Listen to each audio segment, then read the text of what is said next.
ধন্যবাদ। ভিডিওর সামনে যারা আছেন আমাকে ধাক্কা দিবেন না। আমি আজ আবৃত্তি করছি কবি মনিরুজ্জামান তালুকদার সাহেবের একটি কবিতা শ্রমিকের কথা। রক্তে কেনা বাংলা বই থেকে কবি মনিরুজ্জামান তালুকদারের একটি কবিতা শ্রমিকের কথা। আমি কৃষক বলে আমাকে অবহেলা করিও না, আমি খাদ্যের যোগান দেই।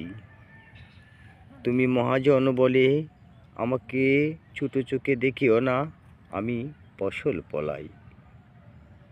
তোমার আছে টাকা, আমার আছে ঘাম, ঘামের মূল্যে হয় না টাকার দাম। আমি জেলে বলে আমাকে তুচ্ছ করিও না, আমি কনকনে তীব্র ঠান্ডায় অতই ঝলে ঝাঁপ দেই, জীবন বাজি রেখে নিত্য পুষ্টি বিলাই। আমি মুছে বলে আমাকে নিন্দা করিও না, আমি তোমাদের পায়ের জুতো পরাই। আমি চালক বলে আমাকে নিচু ভাবিও না, আমি তোমাদের নিয়ে ভেড়াই। আমি চাকরানি বলে আমাকে হিংসা করিও না, আমি তোমাদের সংসার সাজাই। আমি গার্মেন্টসের শ্রমিক বলে বিচোখে আমাকে দেখিও না, আমি লজ্জা নিবারণের মাধ্যম। জানিয়া রাখো আমরা অধম বলেই তো তোমরা উত্তম।